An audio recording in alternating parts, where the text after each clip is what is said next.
¿Qué tal, hermanos? Muy buenos días todavía. Me da mucho gusto poder estar con ustedes. Y la verdad, mi esposa no me lo ha dicho, pero sí que lo piensa, qué envidia de este lugar, está bien bonito porque aparte es como tipo, sí, como antiguo y se ve mucho más padre. El día de hoy estar terminando la carta de Gálatas, vamos a Gálatas capítulo 6.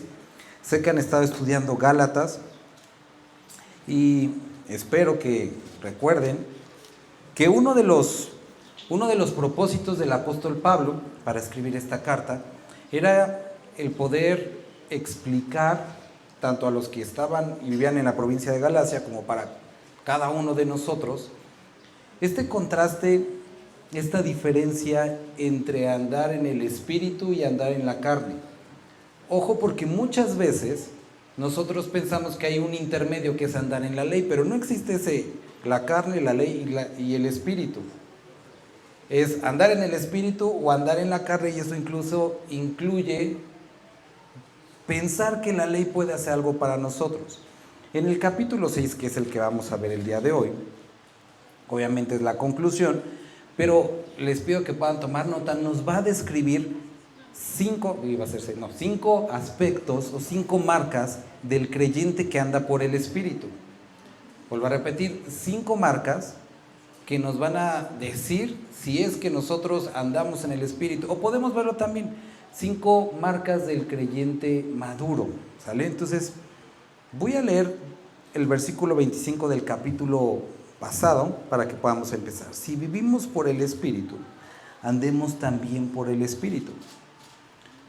No nos hagamos vanagloriosos, irritándonos unos a otros, envidiándonos unos a otros. Vamos a orar. Padre, gracias te damos por esta oportunidad que nos das de poder estudiar, Dios.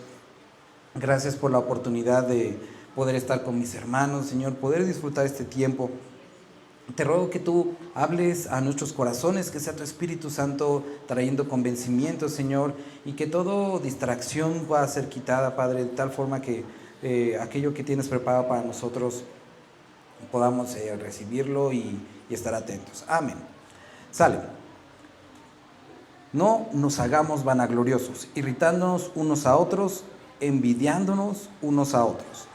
Hermanos, si alguno fuere sorprendido en alguna falta, vosotros que sois espirituales, restauradle con espíritu de mansedumbre, considerándote a ti mismo, no sea que tú también seas tentado. Sobrellevad los unos las cargas de los otros y cumplid así la ley de Cristo. Porque el que se cree ser algo, no siendo nada, a sí mismo se engaña. Así que cada uno someta a prueba su propia obra y entonces tendrá motivo de gloriarse, solo respecto de sí mismo y no en otro. Como les decía, son 5 marcas, y pongamos atención. La primera tiene que ver y nos va a describir el sobrellevar las cargas los unos de los otros. La segunda es ser responsable con nuestros propios asuntos, ahorita lo vamos a explicar. Tercera, vamos a estar hablando acerca de no olvidarnos de aquellos que nos han enseñado. Número 4, asumir nuestras propias consecuencias. Y la quinta, le puse, no seas chillón y sigue esforzándote, ¿sale? Entonces vamos a la primera. Hermanos, si alguno fuere sorprendido en alguna falta, vosotros que sois espirituales, dice número 1, si tú eres espiritual y te das cuenta que tu hermano cae o tiene alguna falta, si tú dices ser espiritual, entonces restáurale. Ahora, cuando dice restaurarle, ¿le suena como una sugerencia o como un mandato? ¿Sí? ¿Estamos de acuerdo con eso? Eso quiere decir que como creyentes no podemos hacer la vista hacia otro lado si nosotros vemos que nuestro hermano tiene algún problema o algún pecado. La congregación, la iglesia tiene ese propósito también, que los que venimos, que los que empezamos a conocernos, no es andar chismeando y andarnos criticando, pero aquí dice que tomemos como propósito restaurar a los hermanos. Es decir, si aquí nos vemos y de repente ven al pastor allá afuera que anda pateando perros y pateando personas, cuando vengas puedes preguntar, oye pastor, te vi que estabas pateando a una persona. Y yo te diré, bueno, es que era un asaltante y me está defendiendo. O tengo algún problema. Esto podríamos decir, bueno, es que yo no me quiero meter en problemas, yo quiero vivir como tranquilo. Esto no es una opción. Esto es la oportunidad, que va a decir más adelante, cumplir la ley del amor. Entonces dice restaurar. ¿Qué es restaurar? Llevar a la persona a un punto en el que es el punto en el que Dios quiere que esté. Es ponerlo en un punto como en el que estaba inicialmente, pero no inicialmente de pecado, sino en aquel que Dios diseñó para él. Pero nos dice, no solamente restaurarle, sino nos explica cómo. Dice, con espíritu de mansedumbre. Posiblemente has escuchado esta explicación. Mansedumbre no es como con tu cara calladita y la cabeza hacia abajo, sino mansedumbre, una imagen que se utiliza mucho para explicar es el asunto de los caballos. Los caballos son animales con mucha fuerza, de gran tamaño, que pueden tener mucha capacidad de arrastre y aguante. Pero todo ese poder y toda esa fuerza está sujeta al estribo. Todo eso. Entonces es poder bajo control. Pero decimos, ¿poder bajo control de quién? El poder que nosotros tenemos, la habilidad que nosotros tenemos bajo el control de Dios, considerándote a ti mismo, no sea que tú también seas tentado. Entonces nos describe lo siguiente. En esta congregación, que ya somos o ya son bastantes, seguramente, a lo mejor aquí no, en Puebla sí pasa, pero aquí no hay problemas. Pero en Puebla que sí pasa, los hermanos saben y todos debemos entender que si vemos a alguien que está en algún problema o en algún pecado, el que lo vio, el que se enteró, tiene la responsabilidad no de ir a decirle al pastor, sino de él mismo o ella misma hablar con el hermano. Si tú te das cuenta que el problema es mucho más grande a lo mejor de lo que tú puedes llevar, bueno, ve con una persona más madura que te pueda ayudar. O puedes acercarte al pastor, o puedes acercarte a alguno de los hermanos maduros. Pero aquí tenemos un mandato de restaurar. A lo mejor tu paso es decir, te conduzco con alguien que puede ayudarte. Pero después dice, con mansedumbre. Eso quiere ver, o quiere decir, o hablando de aquellos que han alcanzado cierta madurez, que puedes decir, bueno, es que yo ya tengo años de experiencia en consejería pero cada caso es diferente. Cada ser humano y cada creyente tiene luchas y concepciones diferentes de las cosas. E incluso podemos ver que Dios nos salvó de maneras diferentes a cada uno. Eso quiere decir que todas esas habilidades que tú pienses tener, tienes que someterlas a Dios para poder hacer y decir lo que es adecuado. A veces como consejeros uno ya a veces tiene como un discurso de qué es lo que le tienes que decir a las personas, pero de repente, no sé si alguna vez les ha pasado, que te salen con algún problema que tú dices, esto sí está bien raro. Y pasa. Por eso es que el creyente, cuando va a ayudar a un hermano a ser restaurado, tiene que depender no del conocimiento, no del intelecto, no de voy a sacar mi manual de autoconfrontación, mi manual de consejería. La palabra es suficiente, número uno, pero necesitamos la guianza del Espíritu. Esa es la base de la consejería, no es decirle a las personas los versículos, porque muchas veces tratamos y con personas que ya saben los versículos, sino es poder presentar el concepto bíblico y aplicarlo de una manera efectiva a la vida de las personas y que ellos tomen su decisión. Entonces, mansedumbre. Pero después dice, oye, qué bueno que te creas consejero, qué bueno que te creas que sabes todo, pero considera que eso mismo que está pasando el hermano, la hermana, tú mismo la podrías pasar. ¿Cuánto les ha pasado la clásica de, hermano, confía en el Señor? Y en la próxima semana, algo te recuerda esas palabritas que le dijiste a una persona de confía en el Señor, y tú dices, bueno, ¿y ahora cómo le hago? Bueno, dice, considerándote a ti mismo, no sea que tú también seas tentado. Ahora aquí hay otra cosa, porque nos está diciendo que el hermano ha caído en alguna falta. Eso quiere decir que estamos tratando con un hermano que fue expuesto y que participó en un pecado. Un pecado que no es a lo mejor como, podríamos decir, como ciertas enfermedades que yo me puedo acercar y no me contagio.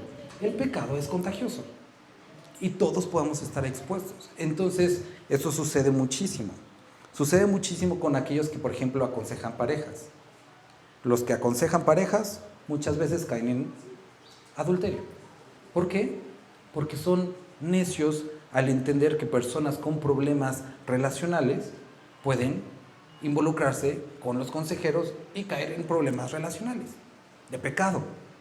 Entonces aquí nos dice, ten cuidado, no sea que tú también puedas ser tentado por el pecado, porque el asunto es que cuando nosotros empezamos a escuchar lo que está sucediendo con nuestros hermanos, muchas veces el pensamiento, esa mentira, esa sugerencia puede ser puesta en nuestra mente.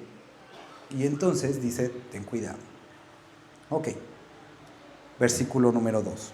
Dice, sobrellevad los unos las cargas de los otros y cumplid así la ley de Cristo. Entonces nos menciona que aquí nosotros tenemos esta responsabilidad de si hay un hermano que no tiene tanta madurez, que incluso a lo mejor considerando que a veces no es pecado, sino es una dificultad en su vida, un área en la que no ha podido madurar. Si tú tienes cierta espiritualidad, la marca que se debería de ver en ti, no solamente es el deseo, sino el caminar en ayudar a tu hermano. Porque el domingo pasado les estaba diciendo a los hermanos, yo no me acuerdo si fue el miércoles, que muchos basamos nuestro caminar en Cristo en deseos. Pero hay una gran diferencia entre lo que nosotros desearíamos hacer y lo que estamos haciendo. Y vas a decir, pues sí, eso es obvio. Pero es que muchos dicen, es que yo voy este año a leer la Biblia, hermanos. Y te la pasas diciéndolo todo el año, voy a leer la Biblia. Y crees que tu vida espiritual está bien porque tienes el deseo de leer la Biblia. O dices que me propuse ya no dejar de asistir a la congregación. ¿Y qué? ¿Lo has hecho? Y es que es muy diferente. Como pasó a muchos de ustedes a lo mejor al principio de año, que se sentían súper bien, súper fit, simplemente porque sacaron la membresía para el gimnasio. Y quiero preguntarles, ¿qué tal va la dieta? Es que hay una gran diferencia entre ese propósito y lo que nos estamos viendo, y es lo mismo. Podemos tener el propósito de decir, si alguien... A mí me ha pasado a veces que tienes algún problema o alguna necesidad, y un hermano te dice, si necesitas algo, y me dices. O sea... Pero muchas veces no lo decimos en mala onda, simplemente no tenemos el ser activos de decir, bueno, no le voy a... Porque casi nadie va a decirte. Simplemente voy a llegar y me voy a presentar con mi hermano, oye, traje esto, te vine a visitar, aquí estoy, vine a orar por ti. Entonces dice que nosotros necesitamos sobrellevar las cargas los unos de los otros y de esta forma... Y acuérdate, el problema de ayer a la ley, les decía a los fariseos, si realmente quieren sus cosas de la ley, hay una ley que sí deben de cumplir, que es la ley del amor. Entonces, porque el que se cree ser algo, no siendo nada, a sí mismo se engaña. Ahora, pongamos mucha atención, porque esto pasa mucho cuando la iglesia empieza a crecer. Yo lo vi mucho en Puebla. Cuando éramos poquitos, todo el mundo era activo en cooperar y todo el mundo se visitaba y todo el mundo se hablaba. Pero cuando empezó a crecer, hubieron algunos que pensaron que porque ya tenían otras responsabilidades, ya no les tocaba a ellos ver por las necesidades de los demás. Y es lo que está describiendo. Hay quienes dicen, es que yo ya estoy muy ocupado, es que yo ya estoy enfocado a esto. El que se cree ser algo, y no quiere decir aquí que algunos sí sean algo y algunos no sean algo. Está describiendo que todos somos iguales y no somos nada delante de Dios. Entonces, el que se cree ser algo, no siendo nada, te engañas. Ahora, por otra parte, también hay quienes dicen, es que yo qué puedo aportarle al hermano. Mira, no sé si te ha pasado también que hay veces que no se necesitan palabras, simplemente alguien a tu lado. Nada más alguien que te escuche y que no se duerma. Es lo único que necesitas. No se necesitan palabras. ¿Y sabes qué?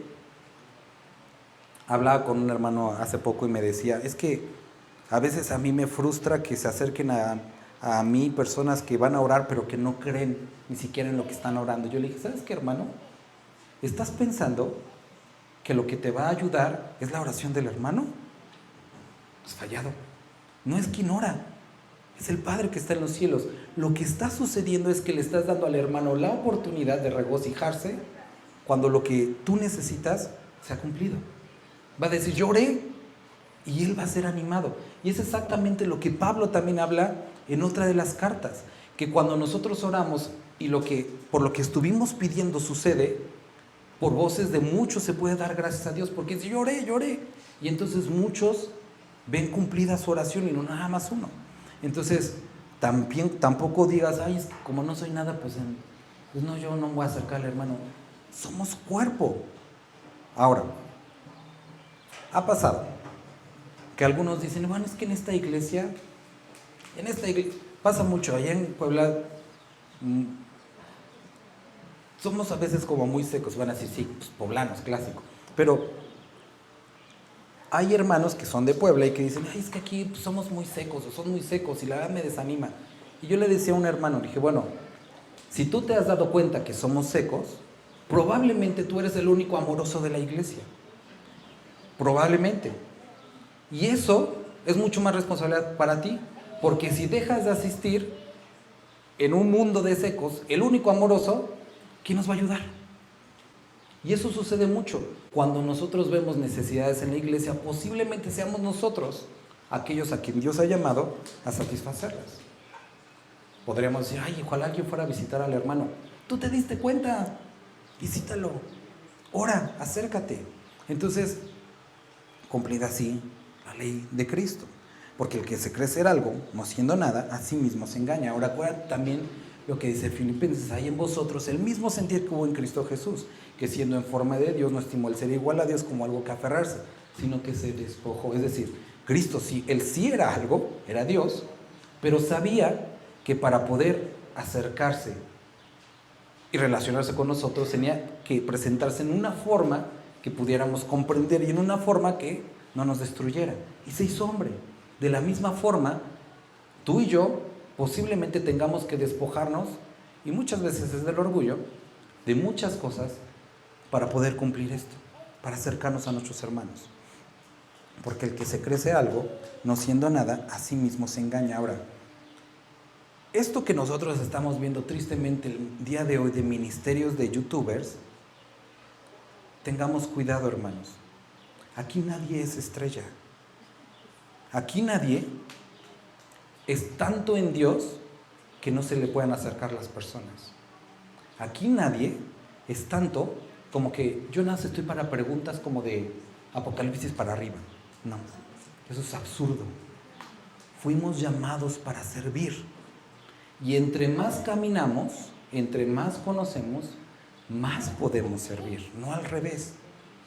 ¿Sale? Entonces, que no se nos olvide porque si Dios bendice la congregación y si Dios trae más personas y si los que estamos ya nos creemos mucho como para no hablar con nadie,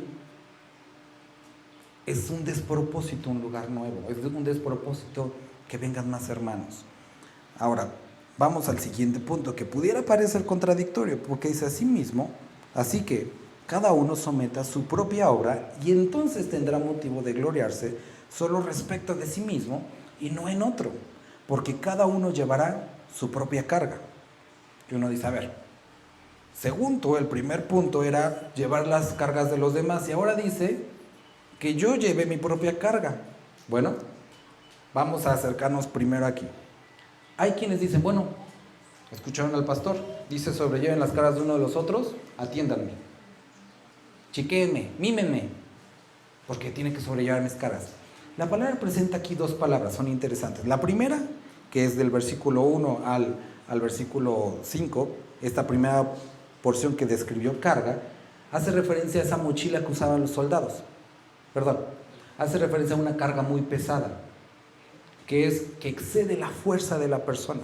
Y en la segunda porción, que es la que acabamos de leer, es una mochila que usaban los soldados. Es decir, hay cosas que tú puedes llevarlas a cabo. Como por ejemplo, puede ser, hace tiempo, creo que esa vez no sé si te tocó ir, hermano Alfred, pero cuando fueron los temblores del 2017 fuimos a Juchitán y llevamos la comida y todo eso, ¿no? El chiste es que nosotros, también por una porción que vamos a ver ahorita acá, buscamos primero iglesias para poder ayudar a los hermanos. Llegamos a cierta iglesia que la iglesia se había caído y habían puesto un campamento enorme, una carpa enorme, y ahí vivía varios hermanos porque todas las casas se habían derrumbado. Llegamos y les dijimos, oigan hermanas, venimos de Puebla, traemos comida y queremos pues darles algo de comer y dejarles cosas. Y entonces dice el hermano que salió, sí, déjeme decirle a la pastora. Y ya entra. Y ella regresa y dice, sí, dice que muchas gracias. Y le digo, órale. Déjenlo ahí. Y nosotros como, pero si ahí está toda la iglesia, no tienen nada que hacer, no tienen trabajo, no van a salir por las cosas, déjenlo ahí. Y fue así como, primero dijimos, bueno, raro, ¿no? Bajamos las cosas de las camionetas y las metimos a la congregación. Y estaban todos, en serio, literalmente sentados, no haciendo nada, sentados viendo el celular. Y entonces dijimos, oigan, queremos preparar la comida. Sí, prepárenla allá afuera. Y ya un hermano me dijo, oye, como que está medio ganda. Y dije, ya estamos aquí. Preparamos la comida. Y teníamos platitos de unicel, y a todos les empezamos a servir. Y sale un hermano y dice, este es el plato pastoral, uno así como bowl de casi ensalada. Y le dije, ¿sabes qué, hermano?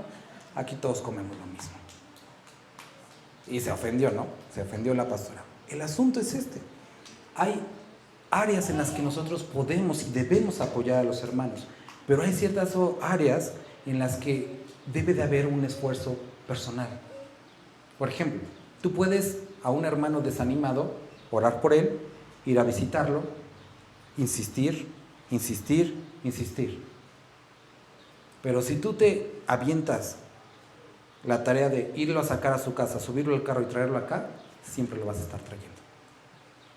Las personas tienen que tomar decisiones, y esas son las que uno no puede tomar por los demás.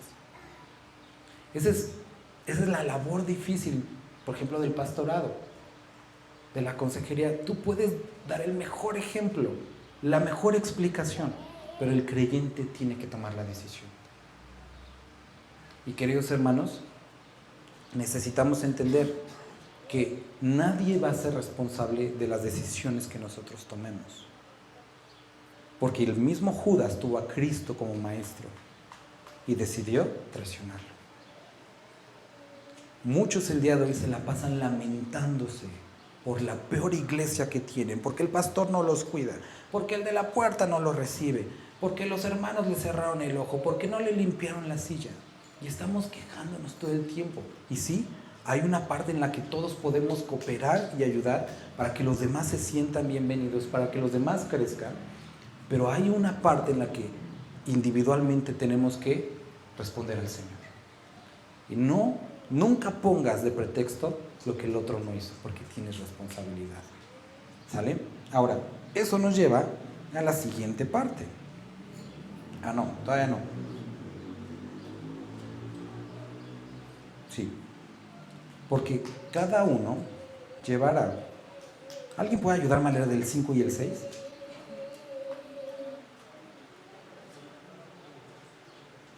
Porque cada uno llevará su propia carga.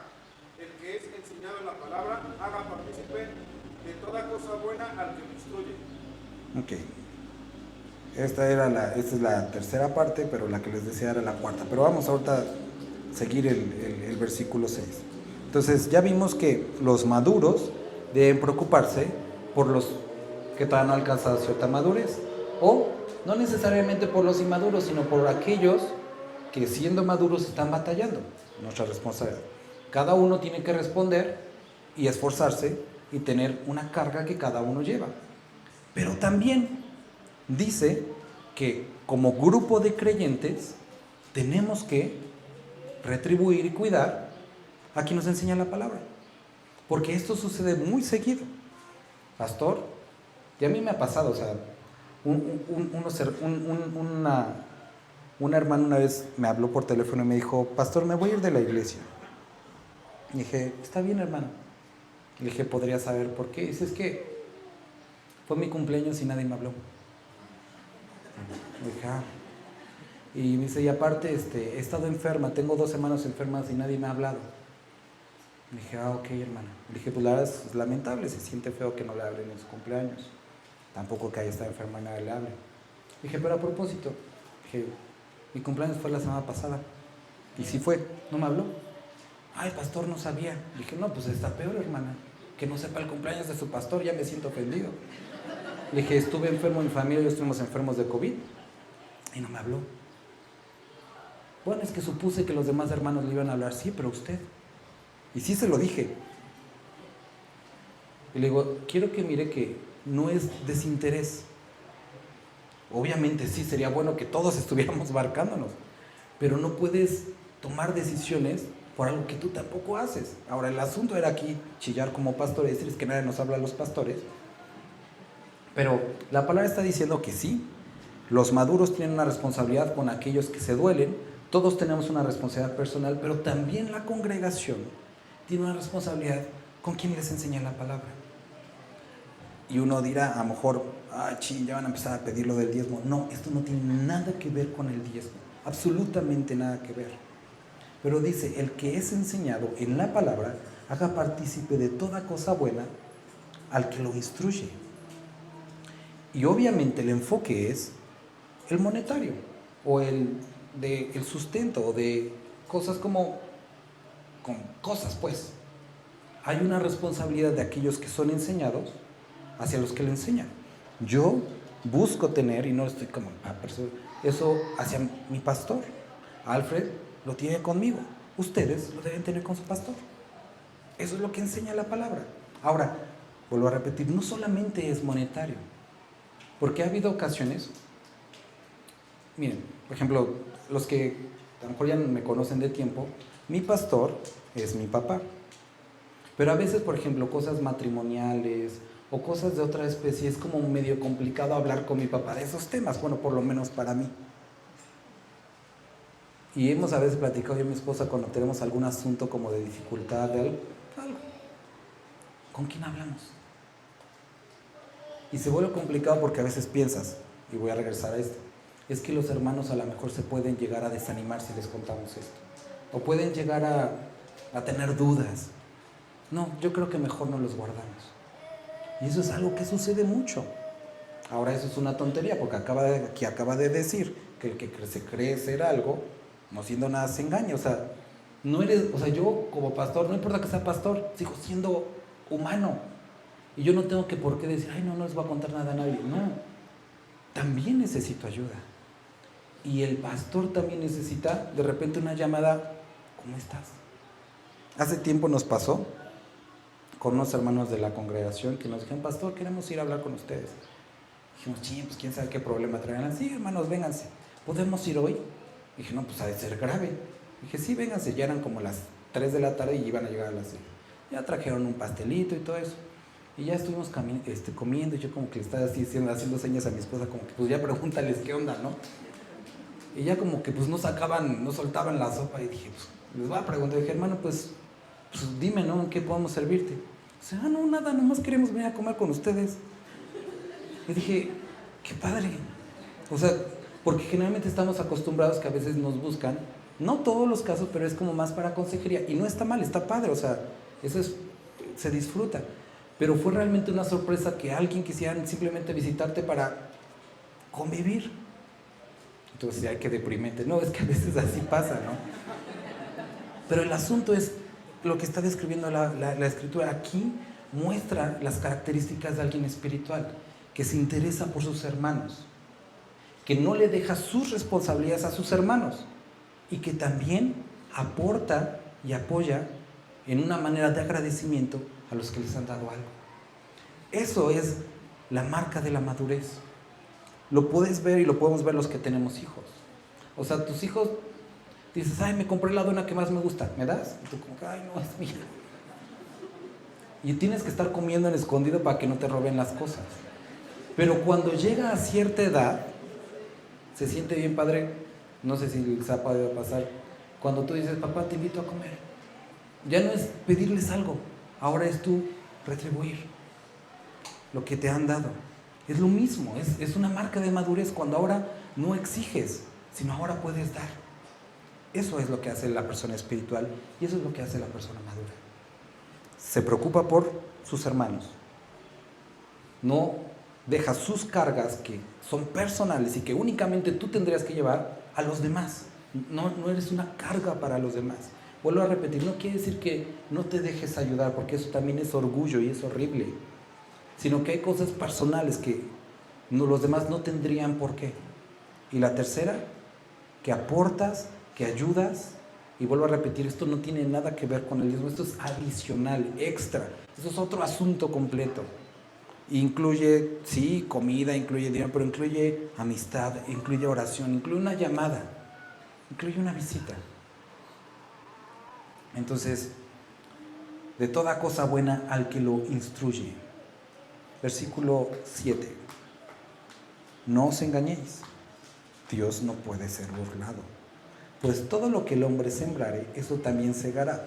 Desafortunadamente, este versículo, mal aplicado y mal usado, se liga con el versículo anterior al 6, lo cual es una interpretación mala y que no tiene nada que ver.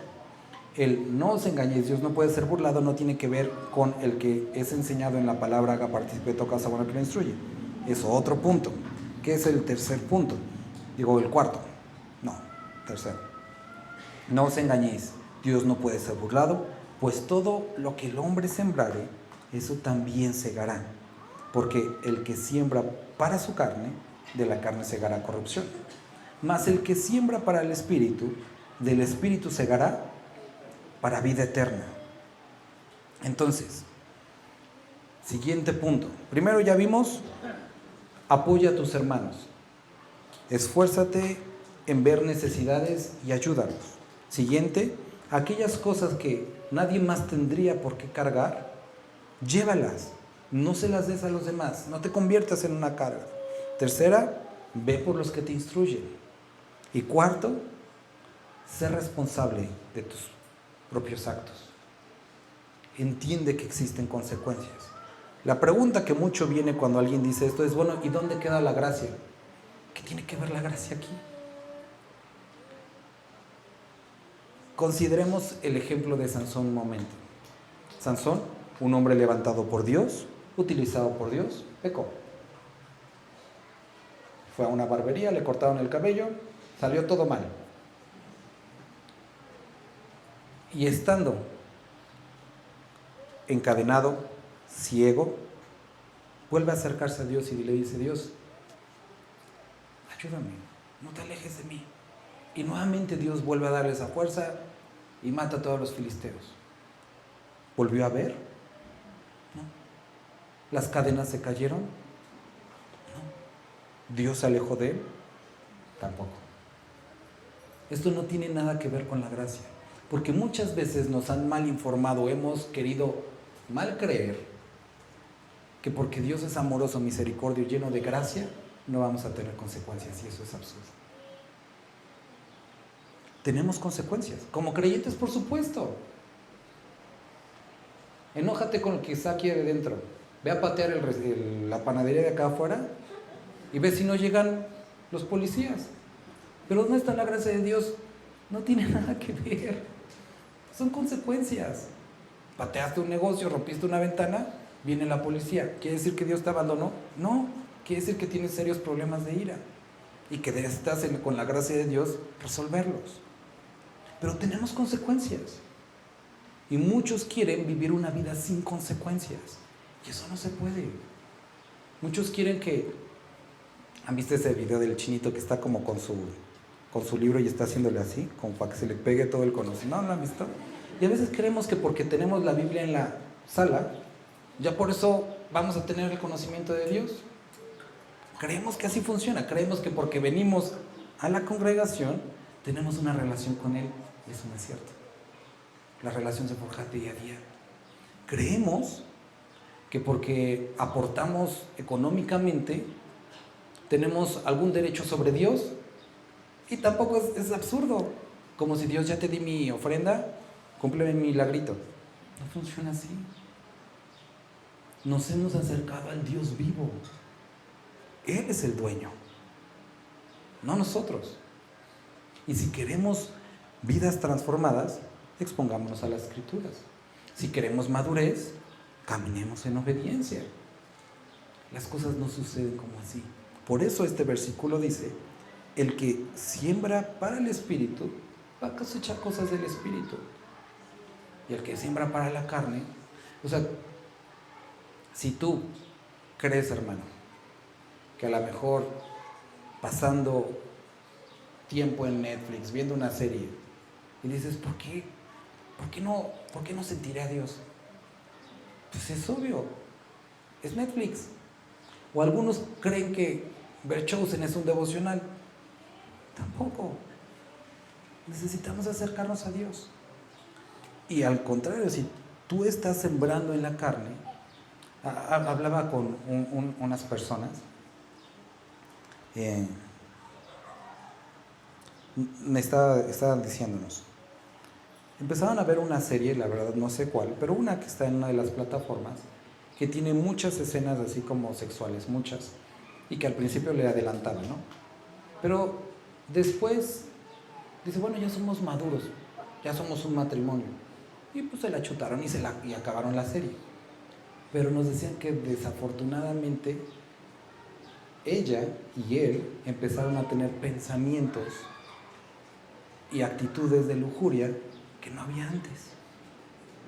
Y uno dice, es obvio, abriste tu corazón, abriste tus ojos para eso. Pero es que venimos a la iglesia así. Pero es que estamos leyendo la Biblia así, pero te estás exponiendo a la carne. Y eso es lo que vas a cosechar. Vas a tomar ese trago amargo y te lo vas a tener que tragar todo. Y vas a tener que ver los frutos de ese trago amargo. Eso sucede. Unas hermanas se estaban poniendo de acuerdo en la iglesia porque quieren tener como clases ¿qué es ejercicio, ¿no? De algo. Entonces si quieren que antes de la reunión tener como, pues no sé, ejercicios, ¿no? Algunas hermanas mayores. Y le dije, pues está padre, ¿no? Pero una dice, y ya, si hacemos bien nuestros ejercicios, ya nos podemos echar nuestro pancito y café. Y dije, chale, pues no funciona así. Y es lo mismo, pensamos que vengo a la iglesia y después me reviento mi hora de la carne. Echaste todo a perder. Y no es porque la carne le gana al espíritu, pero Jesucristo le dijo a sus discípulos, a la verdad, el espíritu está dispuesto. Pero la carne es débil. Y necesitamos, por eso, no alimentar la carne, sino hacerla morir. Entonces, seamos responsables de nuestras decisiones y de nuestras consecuencias. No le echemos la culpa a la iglesia, al pastor, a Dios, de aquello en lo que nosotros no hemos sido fieles. Siguiente punto. Y ya vamos terminando. No nos cansemos, pues, de hacer bien, porque a su tiempo segaremos, si no desmayamos. Así que, según tengamos oportunidad, hagamos bien a todos, y mayormente a los de la familia de la fe. Es que, pastor, yo ya le hablé al hermano y no sé por qué todavía no me quiere perdonar. ¿Y qué platicaron? Bueno, es que le mandé mensajito. ¿Cuántas veces intentaste? Una. Nos está describiendo, primero, cuida de tus hermanos. Número 2, asume tus propias cargas, lo personal. Número 3, preocúpate por los que te enseñan la palabra. Número 4, sé responsable y asume tus consecuencias. Y número 5, sé perseverante. Las cosas no son en una sola exhibición. Hay que continuar. Hay que continuar. Cuando uno, por ejemplo, está buscando tener una dieta sana, no es una... O sea, ¿cuántos hemos hecho o hacen eso de toda la semana me esfuerzo y el domingo es los domingos días de pastel, ¿no? Y así debe ser constante. El ejercicio debe de ser constante. La piedad debe de ser constante. Nosotros, aquí lo que nos describe, no nos cansemos de hacer el bien. Muchos matrimonios he escuchado esto, es que ya me cansé. Pues la Biblia dice que no te canses, porque hay alguien que no se ha cansado de ti. Y fíjate que Él aguanta más que tú. Cristo tiene que convivir no solamente con tus desplantes, sino con tu mente. Todo lo que piensas, todo lo que sientes, todo lo escucha y no se ha cansado de ti. Y aquí hay no nos cansemos de hacer el bien. porque a su tiempo segaremos. Y la pregunta de muchos es, ¿pero cuándo? ¿Cuándo va a cambiar? ¿Cuándo van a reconocer? ¿Cuándo voy a disfrutar? ¿Cuándo? La Biblia dice, no nos cansemos, porque a su tiempo segaremos y no desmayamos. Así que, según tengamos oportunidad, hagamos bien a todos. Y cuando dice todos, en español, ¿a qué se refiere? ¿Y en griego creen que se refiere a otra cosa? En donde quieras, todos es todos. Haz bien a todas las personas. Esa era la pregunta que traían los discípulos a Jesús. Jesús, ¿quién es mi prójimo? No, pues mi prójimo es el de la iglesia. Bueno, de la fila 1 a la 3, los demás, quién sabe. No, Jesús lleva esto y lo describe con una imagen de el samaritano, ¿se acuerdan? Y para los judíos los samaritanos eran enemigos. Y dice, él también es tu prójimo. Entonces, no nos cansemos de hacer el bien a todos. Y mayormente, veamos por los de la congregación. Mirad con cuán grandes letras os escribo de mi propia mano. Todos los que quieran agradar en la carne, estos os obligan a que os circuncidéis, solamente para no padecer persecución a causa de la cruz de Cristo. Porque ni aun los mismos que se circuncidan guardan la ley, pero quieren que vosotros os circuncidéis para gloriarse en vuestra carne. Pero lejos esté de mí gloriarme, sino en la cruz de nuestro Señor Jesucristo, por quien el mundo me has crucificado a mí, y yo al mundo, porque en Cristo Jesús ni la circuncisión vale nada, ni la incircuncisión vale nada, ni la incircuncisión, sino una nueva creación. Y a todos los que anden conforme a esta regla, paz y misericordia sea a ellos y al Israel de Dios. De aquí en adelante, nadie me cause molestias, porque yo traigo en mi cuerpo las marcas del Señor Jesús. Pablo estaba describiendo y cerrando con todo esto que se vio a lo largo de estas semanas o meses. Los creyentes, o en especial judíos que se habían introducido a la iglesia, que obligaban a los demás a llevar a cabo la ley para poder relacionarse a Cristo, habían llegado a este punto, a obligar o a tratar de convencer a las personas para circuncidarse, a los hombres, para que estar bien con Dios. Y Pablo dice, y ellos mismos ni siquiera guardan la ley, nada más es como para sentirse como que lo lograron, que a través de lo que ustedes hacen, su servicio es vindicado. Y Pablo dice, si alguna marca hemos de llevar, son las marcas de Cristo. Y pasa mucho tiempo para que el creyente pueda realmente caminar en gracia, en conocimiento, pero es un esfuerzo. Me gustaría terminar con esto, hermanos.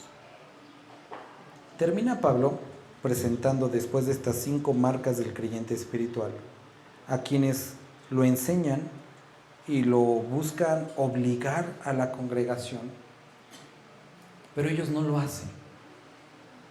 Y dicen, eso es un despropósito. No quiere decir que esta palabra sea menos importante porque una persona que no lo hace lo enseñe. Pero, para nosotros, para ti y para mí, si yo voy a estar señalando a los demás lo que hacen y no hacen, sería importante que esas mismas marcas estuvieran en ti. Una vez una persona me dijo, como empecé como pastor, pues joven y me veía más joven, tenían un problema de matrimonio y dije, pues hermano, si quieren podemos hablar. Y dice, ¿y no habrá un pastor más grande? Es que usted se ve muy joven. Y le dije, mira hermana, si gusta puede ir a cualquier otro lugar y con un pastor más grande. Le digo, pero la palabra es la palabra. Y aunque a lo mejor, incluso si yo no estuviera casado, no tuviera hijos, la palabra sigue siendo la palabra. En el caso de este tipo de cosas en las que se necesita ejemplo, si yo fuera el peor de los pecadores y te dijera qué es lo que tienes que hacer, sigue siendo la palabra, tienes que hacerlo. Pero va a llegar el momento en el que tú y yo lleguemos a la presencia de Dios. Y sé que siempre que con ustedes vuelvo al mismo punto. Siempre. Lo sé. Pero vamos a dar cuentas. Vamos a tener que explicarle a Dios cómo fue que le hicimos y obligamos a los demás a hacer algo y nosotros no lo hicimos. ¡Qué necios!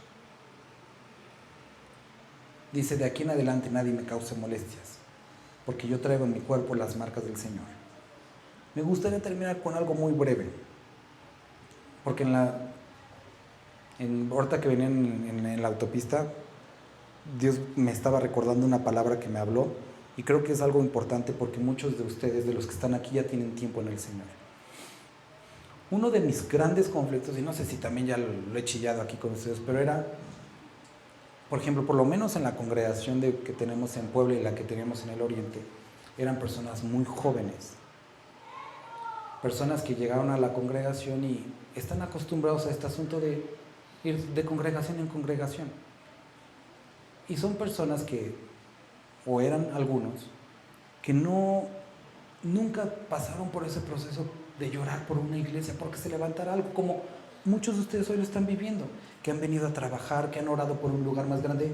Eso te hace decir, bueno, deseo que Dios levante algo, que Dios transforme a mis hermanos. Pero hay muchos que no lo han experimentado, y eso era un pesar para mí, personas que de alguna forma menospreciaban, y le decía a mi esposa muy seguido, la iglesia no es como antes.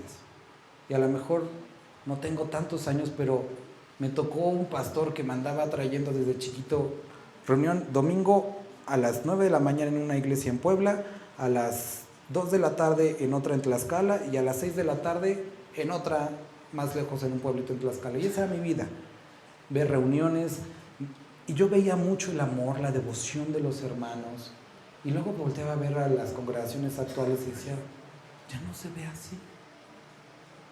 Y Dios me llevaba, hace un par de meses que estaba orando esto a Nehemías y al libro de Ageo. Cuando se reconstruye el templo, dice que terminan el templo y unos de los viejos, de los que habían visto el templo de Salomón y se han leído Reyes, o sea, era un templo hermoso, se quedan viendo el templo y dicen, qué padre, pero no se parece a lo de antes.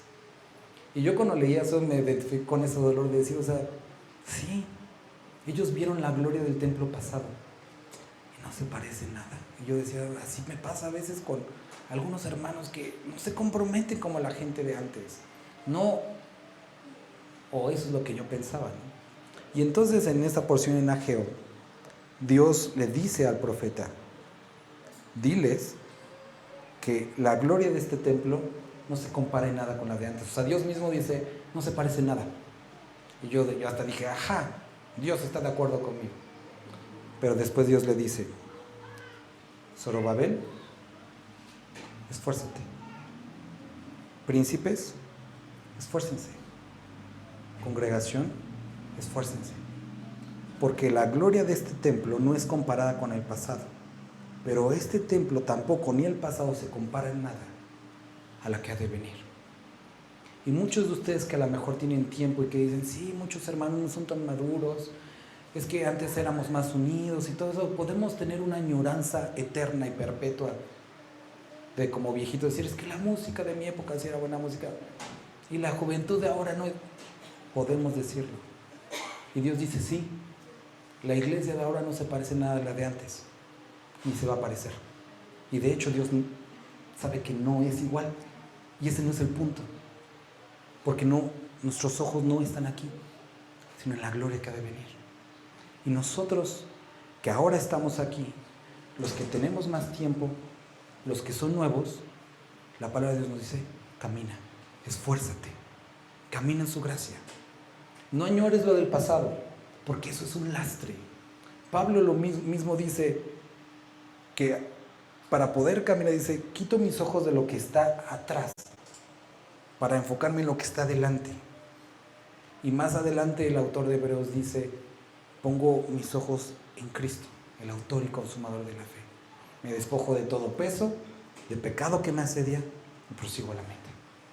Y con eso me gustaría terminar esta carta de Gálatas. Hermanos, hemos sido llamados no a construir, levantar cosas, sino a dar fruto.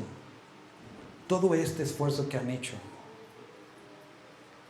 si ustedes no cumplen la ley del amor, Las personas que llegan podrán decir, qué bonito está pintado, pero qué horribles personas son. No está Dios. Sería un despropósito. Pero si al contrario, porque nos llegó a pasar al principio, y eso sí les tocó a Alfred y Anita cuando llegaron, teníamos una bodega horrible, en serio horrible. Había personas que entraban a la bodega y así como entraban se salían porque estaba en serio fea. Había sido un taller de soldadura y estaba pintado todo, ¿no? Pero había personas que entraban y veían, o sea, tú veías su cara de que ching, me van a asaltar casi. Pero algunos hermanos los recibían con amor, escuchaban la palabra y sus corazones eran convencidos. No por lo que sus ojos veían, sino porque Cristo era reflejado en cada uno de los hermanos. Y eso es lo que se necesita. Esa es la iglesia. En esto conocerán que son mis discípulos, que se aman unos a otros. Esto es la iglesia. Estandarte y columna de la verdad. La gente no puede conocer a Dios, pero a través de nosotros pueden tener un vistazo de lo que es el amor y cómo se ve una vida transformada. Vamos a orar. Padre, gracias te damos por este día, por la oportunidad de haber leído esta porción, Dios.